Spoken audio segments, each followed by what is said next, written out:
think he might very well be. We're waiting for a response from Nancy Pelosi. But what, hypothetically, if she were to say, no, you can't come? Well, the president, I think, will still be able to command the audience to give his speech on his view of the State of the Union. It would just be unfortunate if Pelosi made it such a sticking point. And this is really a power struggle between Nancy Pelosi and the new Democrat Congress and President Trump. And I started asking Democrats, is there anything that you would agree with Trump on? And the hardcore leftists that are now steering her caucus couldn't think of a thing. And so as long as that power struggle is going on, I'm not very optimistic about the government reopening. The good news is the rest of the economy is humming along. You know, we still have high GDP growth, low unemployment, and low inflation. Phil Flynn, obviously markets sense that as well. I know they've been all over the map, but if you think about it through the shutdown, I keep repeating because it is remarkable. Stocks have gone up, and it's almost as if this is a non-event. Now, if it drags on much longer, maybe not, but what do you make of that?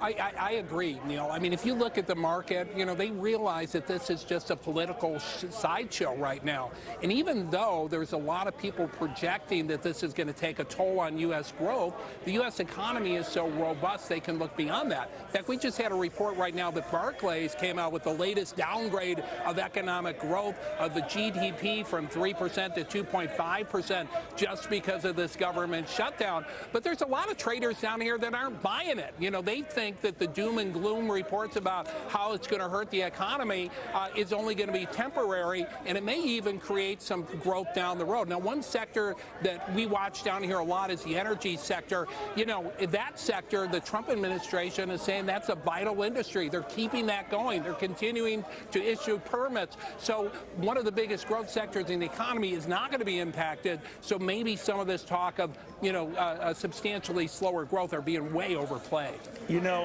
there's a report today that has global government debt at north of $66 trillion. Now, we account for about a third of that, our federal government. This is just at the federal level.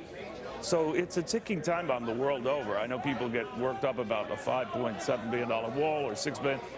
But, I mean, that is just part of a far grander equation here and apparently shared worldwide. What do you think? Well, certainly the leaders at Davos, this is one of the big topics of conversation right now, but global debt is just at record levels. It is growing. The fact that the U.S. debt is growing so massively at a time of economic strength is particularly troubling. And I think it goes to the point that we can't just keep borrowing for everything we want to do, whether it's a wall, whether it's the fact that we borrowed $320 billion to increase spending and we still couldn't pass a budget and keep the government open, or the fact that no matter what the policy is that we're discussing these days, we're talking about borrowing instead of finding a way to pay for it, whether it's taxes or cutting spending. Take your pick. You shouldn't be putting this debt out there. And we're not the only country that's doing this. We are seeing this going on around the world.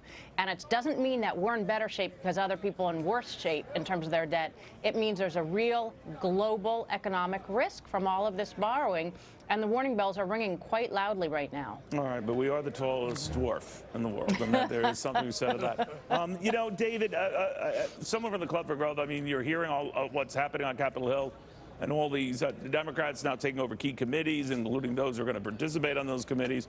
Higher taxes, something that's going to be a key theme for them, largely on the rich, on corporations, if we look at what the House budget plan is. It doesn't necessarily have to go very far, and it likely won't, given a Republican Senate, Republican president. But I always think that this is about setting the table for 2020. And what do you think, and what has you worried? I totally agree with you, Neil. It's all about the election in 2020. The Democrats don't want to pass anything, really. They just want to try to tear away at President Trump and win the White House back in the next election.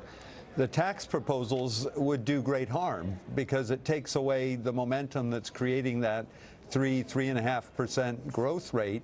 And they want to impose taxes that would put us back down at the 1-2% growth rate at best, which is bad for all Americans. I think the key for Republicans is to regain their credibility, and they don't have it on spending part either. Not at all. But regain their credibility that they'll actually manage Congress better if given a chance. Yeah, or to just say to work with the other side and cobble together a deal. I mean, I know it's very cynical when you look at